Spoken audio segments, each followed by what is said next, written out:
Hi guys, this is a legend and welcome back to my YouTube channel. So for today's video, one of my subscriber asked me kung pwede ko ba daw i-vlog yung grocery na yun nga pinagawa ng kapatid ko, and ito yung binabantayan ko ngayon, and ito yung nilagyan ko ng puhunan. So gusto nila ng grocery tour, charis, ng sari-sari store tour. So okay, ito yung labas ng ano namin. So, ito bahay yan ng kapatid ko.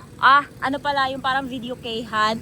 Kasi hindi pa tapos. And itong grocery namin is ito pa lang yung ano, ginawa ng kapatid ko, or ito yung inano niya. So, meron kaming GCash, cash in, cash out. Nagpapakape din kami. And itutur ko kayo sa loob. Pero, nung nakaraan, hindi ako maaga ako nagsara, mga 6 ng hapon kasi tinopak ako, and then muntik ng looban yung grocery namin. So dito nagpapainom ako dyan paggabi, pero mga barkada ko lang yung umiinom dito. So eto lang, and then pagpasok ay eto pala. So gagawin tong video kehan kapag natapos na siya ng kapatid ko, and eto yung pinto siya pagpasok, and pinto sa grocery para isahan na. And then ito, ayan. So, pagpasok, mayroon kaming kama. So, pagtanghali, natutulog ako dyan kapag walang customer. And then, ito yung ano namin, mga sabon, tapos toyo, ganyan. And then, mga sardinas, bihon, mga ganyan, miswa. Tas dito naman is yung mga sabon, tapos may, ayan, nahalo na guys, kasi wala nang mapaglagyan. And then dito is mga shampoo, sabon din. And then, pag ano mo, ito na siya. So, ito yung pinakamabinta dito sa grocery ko, yung Tanduay. Ito yung, ewan ko, sa iba, diba, Red Horse, tas MP. Dito sa amin is Tanduay yung malakas, ayan. So, yan yung paninda namin na talagang pinupondohan namin yan ng madami para ano. And then ito yung mga kape, gatas, ayan, para pag nagkape. And then dito is paano ba, mga ano yan dyan, biscuit, ganyan, candy, tinapay, tapos asukal. Ayan, itlog to ng bibe, meron kaming bibe. So binibenta siya namin ng 10 pesos isa, tas yung itlog ng manok is 12 pesos yung isa. Tapos dito mga Lucky Me, ganyan. Ano sa kasi natatakpan na siya, pero may mga sigarilyo dyan, ganyan. And then eto yung sobra ng itlog. Yan. Tapos kumain ako kanina ng Indian mango, hindi ko nadala yung mangkok pa uwi. Tapos mga stock namin, ayan. Ayan. Tapos mga coke. Tapos yung laman ng ref, ice, tapos pagkain, ganyan. And then, yan, nandito yung mga bawang, sibuyas, yan, tapos mga soft drinks. So, ayan yung grocery ko. Depende, may mga time na, ang bilis lang ng kita dito, lalo pag pagkagabi. Ako na lang kasi yung shop na bukas dito sa buong sa buong area. So, alas 12 na ako nagsasara kasi yung kaibigan ko is tambay kami dito sa sa grocery hanggang alas 12 ng gabi. So, marami pang bumibili. And ayan, nakakabenta pa ako. Kaya minsan pag tingin ng mama ko sa umaga, minsan may 700 ako na benta. Depende talaga, depende. Pero at least kahit papano, masaya si mamang kasi may benta na yung namin, napapaikot namin yung grocery. And halos hindi kami ang tip kasi hindi kami kumukuha ng kung ano-ano dito. So bawal kuhanan. Ano lang talaga siya. Lahat ng benta sa grocery dito lang siya umiikot. Ayan. So far, okay naman siya. Parang sideline lang to namin kasi nagtatanim din naman ako. Meron akong maisan doon sa kabila. Tapos kada umaga doon ako. Ang nagbabantay dito is yung pamangkin ko sa sa grocery. And then ako is nagtatanim ako ng nyog, tawag nito nyog, mais, tapos may mga gulay din ako katulad ng okra, kalabasa, patola, ganyan halo-halo na kasi sayang yung lupa, ang daming bakanting lupa dito sa ano namin sa ano namin sa lugar or sa dito sa area kung saan ako, kung ano yung lupa na inaano, meron pa nga kaming bundok na hindi pa nalagyan ng mga niyog, so sayang. Kaya minsan nilalagnat-lagnat na ako kasi nga talagang kahit umuulan, mas gusto kong magtrabaho pag umuulan kasi nga hindi mainit. So kanina nandun ako sa maisan habang umuulan, tapos biglang alam niyo yung ano, yung kidlat, nakita ko talaga malapit lang siya tumama. Talagang tinapon ko kaagad yung pala. Parang, hawak ko pa kasi itong cellphone ko kanina. Talagang nagpapatugtog ako habang nag-aano. Tapos ayun, masaya ako dito sa buhay ko, sa bukid. Sobra, hindi nyo na ano yung saya ko. Hindi ko ma-explain. Kung para sa mga taga dito, parang, ay, ganyan. Pero para sa akin, sobrang satisfying ng ginagawa ko. Sobrang masaya ako sa ginagawa ko as in. Talaga, hindi ko ma-explain. Pero yung mga kapitbahay namin sinasabi, ang sipag mo naman, ganyan.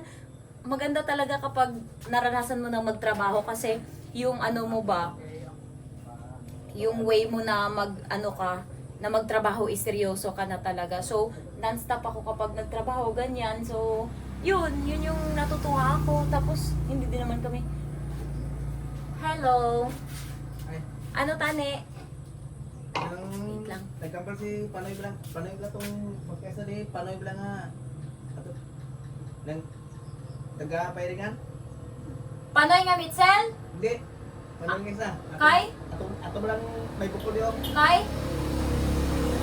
Bakit na ako nga bukas. Mulang ko kwarta bukas. Hindi ba pautang si Mamang? Maliban Hindi. lang kay Panoy. Ha? Maliban lang kay Panoy nga Mitchell. Chubani, amo lang nang ginapautang ni Mamang di mo.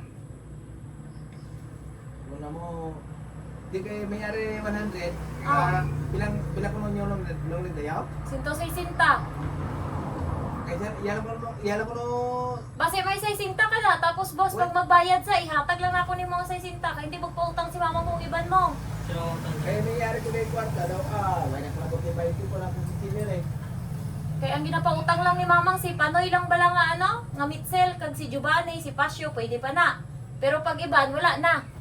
Ano natin na? Ang cellphone daw. Hindi, ang paano ko lang si Panoy karon nga string nga mo ano bro ako nga pala siya nga ikaw na ikaw mo dito ka muhatag ni Panoy kung ni Panoy nga Mitchell.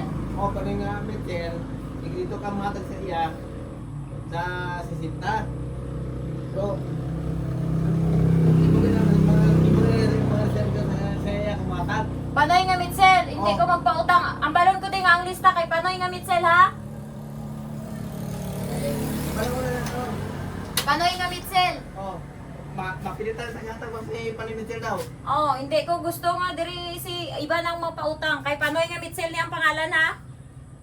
Kay may utang may utang din si Panimitel daw? Wala, pero siya lang na din ginapautang. Way gasali mo gasali ni ano pala ni paano nga yung Wala kami kapautang laing tao kay hindi man na taga dire. Kung taga dire pwede pa. Pero kay hindi man na taga dire, usahay lang nga ka mo di makakadto, di ba? Wala ang rito dahil sa sinta? Oh, Abe, lista na sa akin ba? sukton ta ka. Ilista na sa akin. Bantay di ka magbayad Hindi kay kayo mo balik. Magkano ba? Hindi mo balik ko di ba? Ako na lang alam. last mo ni nga utang ha. Oh, Mm. kay sinta lang gina. Oh. Kaya may kwarta ko din, alang-alang kayo, gibuhin lang ginabang. Tama na kaya sa kwarta yan. Alang daw. So, alang yan. Yung pila ra may tubo anak good.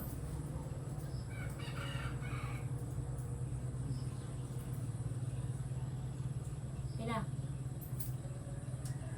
Seristuhan mo lang eh.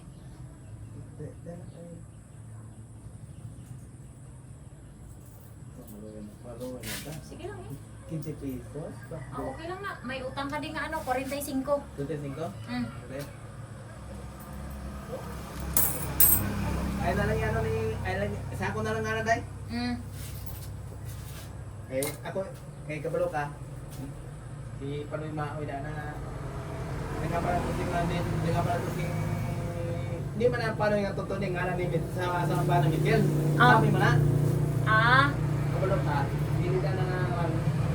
Basta sa ako na lang. Oh, sige, sige. Kaya mo, mahula may kwarta ko to. Ako na ba? Pila ko rito na. 45. Di bang ka grobog? Iya. Aw, sige. Sige na eh. Oh, bye. So, ayun. Yung kapitbahay namin is nangutang. Yun nga. So, yung grocery, kailangan mo lang talaga dito is mapagkaibigan ka, mapagpasensya ka, ganyan. Basta, ano lang, alam nyo, yung meron kaming grocery dito na wholesale siya. So, yung dati yung mama ko is doon bumibili. Pero nung dumating na ako, sa city na kami bumibili. So, wala na siya masyadong benta sa mama ko. Tapos ngayon, biglang parang unti-unti siyang nababankrupt kasi yung presyo ko ngayon, hindi katulad dati na pag si mamang, hindi niya kasi tinitignan kung magkano yung kapital, tas magkano yung tubo. Parang minsan, ang laki ng pinapatong ni mamang. So, nung dumating ako, sabi ko, yung kapital is ganto. So, benta lang natin kahit magkano. Yung, alam niyo yung makabalik So, dahil doon, dumadami yung bumibili sa amin. Kaya, ang bilis lang. Alam niyo, hindi niyo kailangan ng pag grocery, hindi kailangan na malaki yung tubo mo tas matagal mabenta. Kailangan, kahit maliit yung tubo, pero madaming bumibili, mas okay yun. Yung tinapay, yung ganto, is binibenta siya ng ibang tindahan ng 12 ang isa. Sa amin, 10 lang. Kasi may tubo ka naman na eh. Kasi kapag 150 pesos yung binili mo na tinapay, bibigyan ka nila ng 20 piraso. So, ang lalabas is 200. So, may 50 ka na.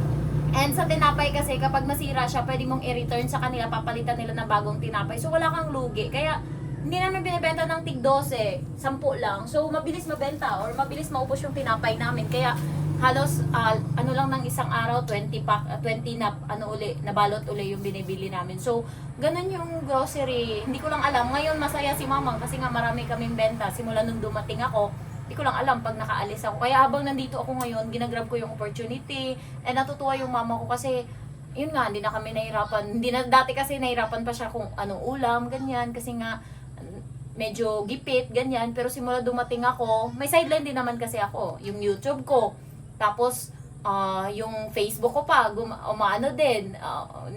Nagkakaroon din ako doon ng earnings. Tapos, meron pa akong yung boyfriend ko nagpapadala din sa akin. So, meron din talaga akong yung yung merong ganun. So, ayun, masaya ako sa buhay ko dito kahit wala akong tig 36,000 every month.